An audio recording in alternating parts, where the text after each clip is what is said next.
Hey, what's going on, you glorious nation? All right, tonight we're going all Canadian for you. We've got one of this country's biggest movie and television stars, plus the biggest Canadian event since the Winter Olympics. And no, I don't mean last night's hockey game. Bring on the Mounties. Sloan, start the show!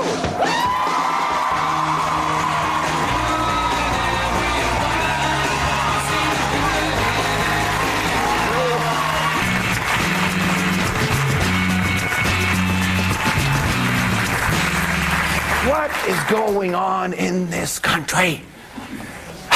There are really, really great parts about this country. The captain of this country is called Captain Canada. I'm talking about Paul Gross. He's here in the red chair. Here's his bio. No doubt about it, George. Paul Gross is a genuine Canadian star. A guy who's made his name here, stayed here, and has put together the ultimate CanCon resume. We're talking the Red Green Show, the Stratford Festival. I knew him, Horatio. And of course, he played the dashing Mountie on Due South. I am perfectly capable of handling myself in any situation. One of the first Canadian series to go primetime in the U.S. And if all that's not enough, well, for good measure, Paul made Men with Brooms, a romantic comedy about curling. Got any ideas? Yeah. Where are these guys? Then came something a lot heavier. Paul directed, wrote, co-produced, and starred in a big-budget film about Canada's experience in the First World War, Passchendaele. Hey, come on! You can't leave us strung out here! Now Paul has a new movie, a Canadian Western called Gunless. And he's got a new look in it, too, as a long, greasy-haired gunslinger called the Montana Kid, who's looking for a fight. Is it true you're proposing a gunfight today with Jack? Sundown. Showdown with Montana Kid. Everybody, please welcome back Paul Gross. Hello, sir. All right. How are you? Good. Dude, you made a Western. I made a Western. You made a Western. That's like directors want to make musicals, actors want to make Westerns. Did you always want to make a Western? I never wanted to make a musical. No. They're awful, I think.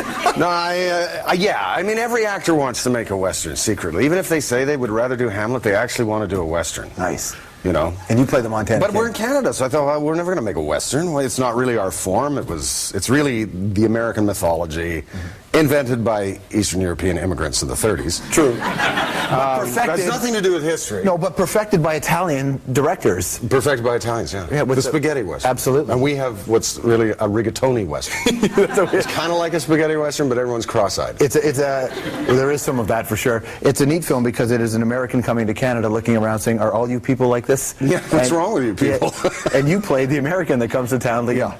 This movie's called Gunless, and these guys don't have any handguns, which is hilarious. I know, which is a real impediment. Since I'm insulted by one of them, I should, you know, have a gunfight and kill him, and he doesn't have a gun. It's baffling to me. You know, somebody has a gun, but it's broken. So we have to get a part. Yep. And that's going to take a couple of weeks because I got to order it in. And I just have to sit around with these really weird Canadian people. Right, and you can't just forget about it because you're a gunslinger who has to honor the code. And Of it's course, like the yes. code. And I thought, my God, you're just like a hockey player. There's this code. I have to get back out there and hit that guy. That's right. How much experience with, and be careful how you, actually don't be careful, how much experience with gunplay did you have? Because you have to do all this shit, right? You're in the film. Did you know? Yeah, none of this. None of that. Yeah, you were not in a video. Because it's a period piece. Right. This did not appear. Well, you wanted to. There are wacky bloopers at the end, so maybe you could have done that. I mean, I don't know how none of the bloopers got in there where the gun just kept flying out of my hand. Because no, it took quite a long time to learn how to do that. I never handled a gun. When I was in Due South, I had a wedge of wood in my thing, my holster. I never even knew what to call it because it never had a gun in it. What is this thing, I would say? With a wedge of wood. A wedge of wood. So did you... Everyone else had guns. They were all doing this, and I'd pull out my wood. That's good. You need to...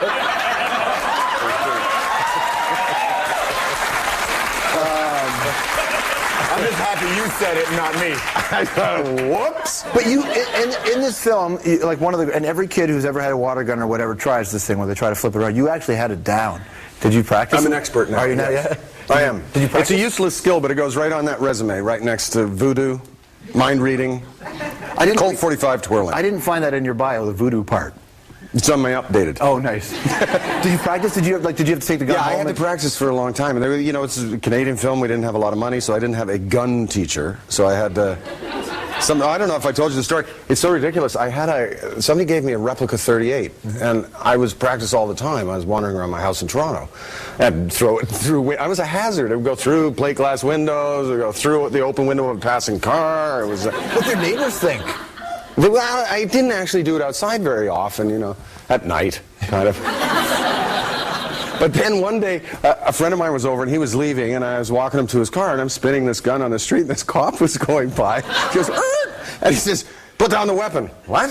He goes, "Put the weapon down." This? Just put it down. Oh, okay. Back away from the weapon.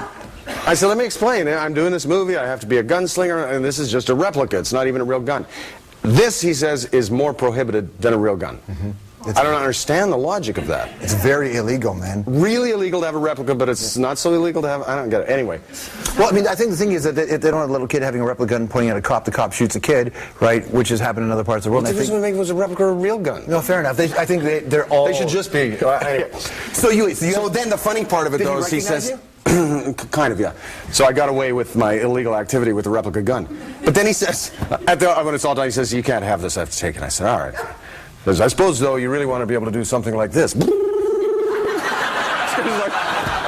I said, "Are you busy? Do you have like an hour and a half you could kill in the service of Canadian cinema? Because you could come into my house and help me." He says, "No, I have to go and fight crime." Best cop ever. That's amazing. That's amazing. But you got it down. I got it down. I tell you, the really long one, the 8-inch barrel one, that's very hard to spin. The one thing in the film is that you are wearing arguably the best / worst hair ever in this movie. Yeah, it's unbelievable, eh? This long, scraggly, like 80s metalhead hair. Yeah, like ladies, listen, if you go, "Oh," and 10% of you men, if you look at Paul and you go, "Oh, I'm going to go watch him because he's hot," he's a gunslinger in this film. He's very filthy in this movie. What was with the hair, though? Well, George. Like there's on the right. Look at that on the right. There's a Passchendaele, and then there's you being smiley, and then there's that guy. And then there's hair.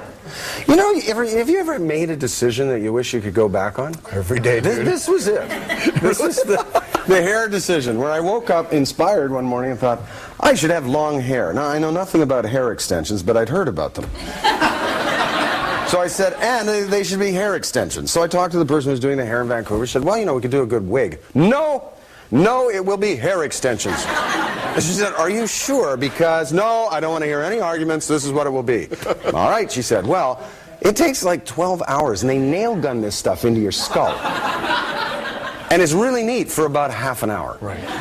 And then it just starts becoming ridiculous. I don't understand how you have long hair. It's stupid. It's in your mouth. It's in your food. You wake up and it's stuck up your nose.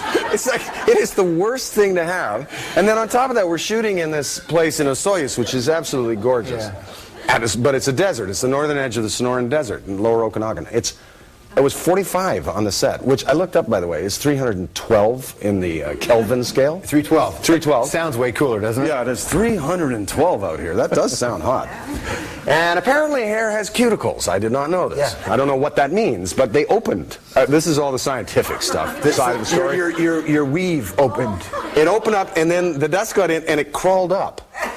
So it looked like, I can't even describe it. I did get a kick out of it. It's like this, but the one side, the one side looked like Princess Leia on steroids. It was stuck out like this, and the other one was hanging down. And then they gave up. They couldn't even straighten it out, so this side came off. So then I would try to go around town, like to go have something to eat, and I looked unhinged. I had no hair, there's no hair. You're like, man, thank God TMZ is not TMZ, because Paul Gross is in trouble up here. When we come back, we're going to run him through our little game we call 220. We'll see how fast. Is that as hard as the flag? Because I saw that flag thing. The Kanon last night. I can't do that flag stuff. Kanon did a pretty good job last night, but I think you can handle 220. He didn't get one of them. Okay. He got them all. 220 to Paul Gross when we come back. What's the most embarrassing song on your iPod?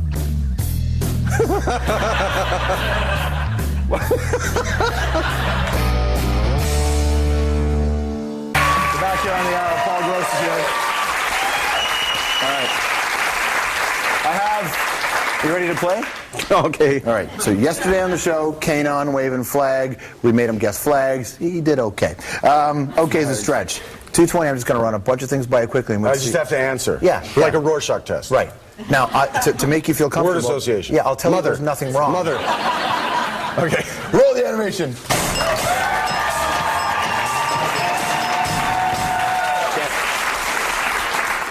Not counting yours, what's the best Western ever made? Butch Cassidy. Best Western or Holiday Inn? Butch Cassidy. No, son. Holiday Inn. Okay. Which is better? Which is the better side to be on, the law or the outlaw? It depends on the period of history, but it's an outlaw. Okay. You've always wanted to make a Western, sort of. You made a Western. What's the role you're dying to play right now?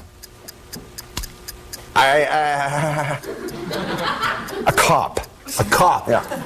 Or a diamond thief. Okay. I think you've played a cop before. Yeah, I've done that. Okay, diamond thief. What's the most embarrassing song on your iPod?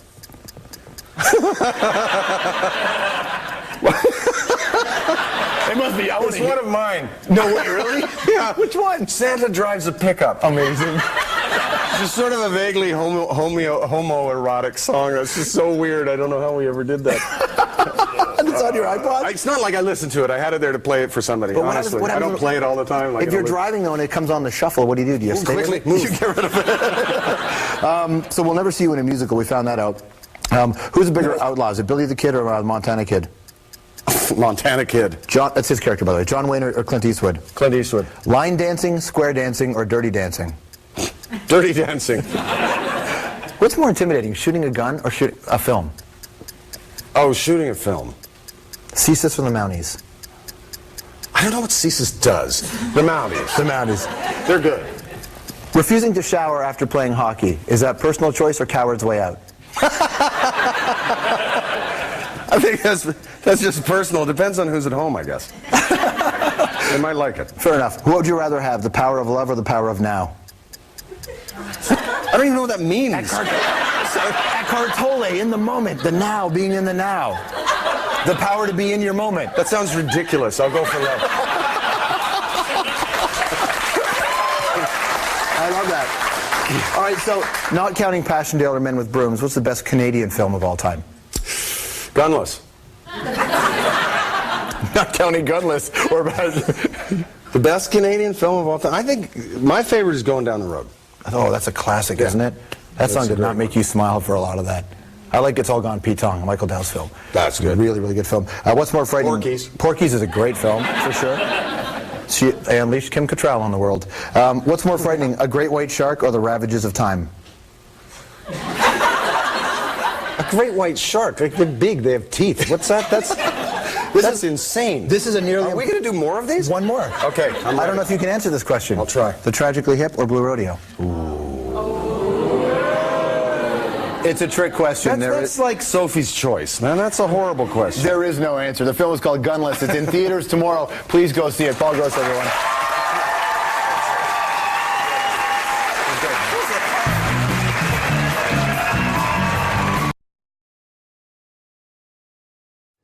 Question is plain. Where's the Montana Kid? The big shootout, the climactic shootout, is always a big deal in any Western. Jan, you're going to be pointing at Quentin. You draw your gun and you're going to point it at Paul.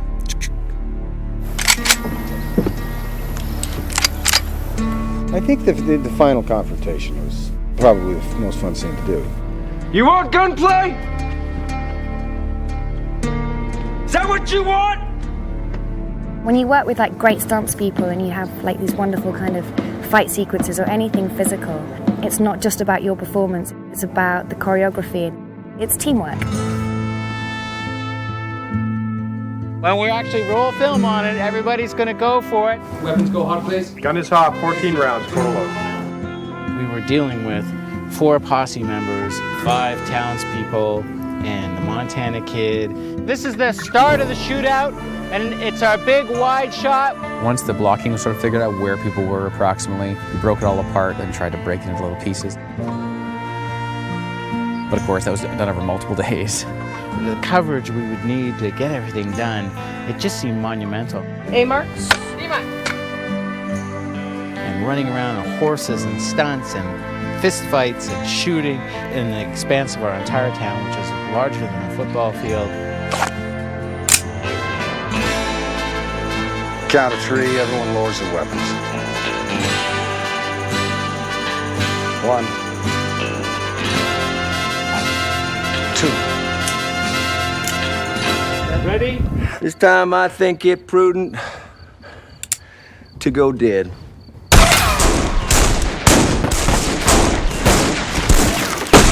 Christmas crackers. You suppose we're square now? Yeah. Well, that's the funny thing about this film. It's called Gunless, but there are a lot of guns on set. And everybody digs guns. Whenever the guns come out, people want to come over and look at the different types of guns. And we've written the names of the guns in there, and the gun experts go, well, this technically isn't a Patterson. It's more of a Navy Colt 44, but it's a conversion in a 45. And I go, who cares? It's cool guns.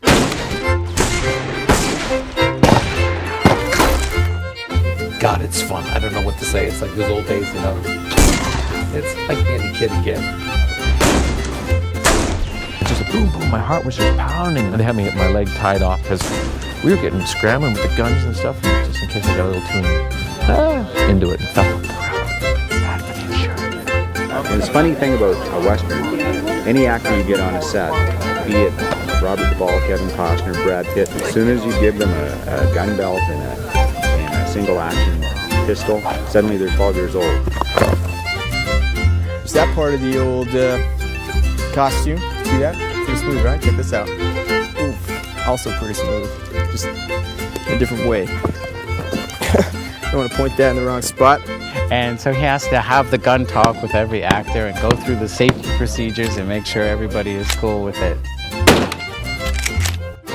But there is a certain, bounce that goes in the step of an actor when he gets his gun on his belt. It's a lot of fun. Cut! When people start talking in the American and Canadian thing and they say, well, I guess it's gunless, it's about gun control in Canada. And I say, no, that's absolutely absurd. That there are guns in this film and that there's a long history of guns in Canada, and certainly in the pioneering town, that was a big part of it. Can Jack duel with my Winchester? No, hang on. What about mine? Mine's practically brand new, see? And so we've got shotguns and Winchester rifles and Colt 45s and Navy Colts and things that were supposed to be Pattersons that maybe not be Pattersons. It's part of, the iconography that is the Western, that there are cool guns around. In another 2 weeks, this should work, we hope. Otherwise, we have to have a gun guy to come in and do it. Any type of character that has a certain skill, a very special skill, you can't learn it at the last moment, or you can't fake it. What's up now? Paul Gross, he's been working with the gun now for months. Now, the gun I am not accustomed to, but I'm self-taught. I had a book, Gunslingers for Dummies, so I've been following that, and now I can spin it around, although it is absolutely hilarious, because half the time I spin it just flies right out of my hand. I'm sort of like a hazard, and the crew now knows to stay as far away from me as possible when I'm spinning this thing around madly. Hopefully, by the time it comes that we have to shoot it, I'll be able to do it. Whoa! I did that! But you can't do it again. Put it down. And one day, a friend was over, and I was seeing him out, and I followed him out onto the street. This is where I live in Toronto, and I was just spinning the gun, and a cop was going by, who kind of screeched to a stop, jumps out, and he has his hand on his weapon, and I'm kind of staring at him as I'm still spinning this gun around. He says, "Put the weapon down." I said, "What are you talking about?" "Put the weapon, oh, this. Put it down." "Oh, okay." So I put it down, and he said, "Back away from the weapon." "Yes, yes." And then I tried to explain that I was doing a movie, and it was just nuts. And he came up and looked at it. He said, "You do understand that this is prohibited." And I said, "Well, it's not even actually a gun. It's not like a replica." He said, "Yes, replicas are prohibited. A real gun is only restricted." So he said, "So you need to learn how to spin it around. You need to do stuff like this." And he picked it up and went, just like he was a master. And I tried to get him to kind of help me for half an hour, but he said he was too busy. So I'm not sure if I do any of it right, but that is your draw. This is a Colt 45 called the Peacemaker. probably the most reliable of the weapons. Gonna fan it along there. You see that it's all loaded. Very well balanced. Once you get that spinning down, it's not so hard. You did always have to cock it. It's not an automatic. Very few moving parts. Accurate up to about, in my case, about 5 or 6 inches. Now I'd probably miss you, but I could try. You hear that second click? That's the one you want to hear. Paul basically took it on himself, learned how to do it, and I'd rate him as one of the best I've worked with. Here's the gun, and you have them dead to rights.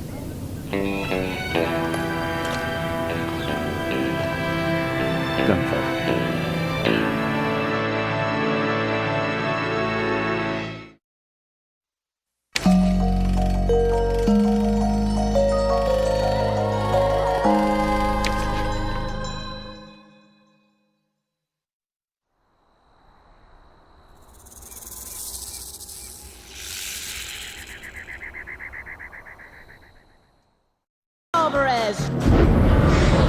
In the Rockies with Paul Gross.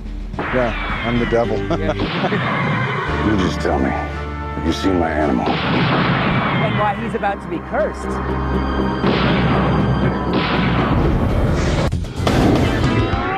So last week we caught up with Paul Gross in cowboy getup on the set of his next movie in BC.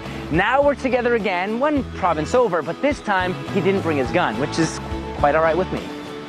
I'd spend all day long spinning a gun around. Are you sure you're not filming a documentary on the flock of seagulls, or? What are you referring to? Why would you even ask that question? Paul Gross is dressed for success in his new Western flick, Gunless. Has either of you seen my mouth? It's in your mouth, it gets in your food. What women put up with it, it's in my mouth. I can't, it's like, you know. The Gemini and Genie Award-winning actor is at the Banff World Television Festival to receive the NBC Universal Canada Award of Distinction. Somehow it feels like a bit of a validation of a lot of effort. Paul put a huge effort into Passchendaele, the top-grossing Canadian film of 2008. The British couldn't do it, the French couldn't do it, it was just us, the Canadian Corps. And he's now turning his sights back to television. This whole Witches of Eastwick, that movie from the 90s, there's a TV series now. You're part of it. Yeah, I'm the devil. Yeah. I'm just a humble patron of the arts. But I am a demon between the sheets. The 3 Wicked Little Witches are all fantastic, and Rebecca Romaine and Lindsay Price and Jamie Ray Newman, they're just terrific actors, and so it was a lot of fun to do, and I think the show has all sorts of places it can go. Paul's going behind the scenes as the producer of Showcase's Crash and Burn this fall, and he's wickedly excited about developing his character on Eastwick. And this devil is not yet, really evil. He's just kind of rude. And more Canadian stars will be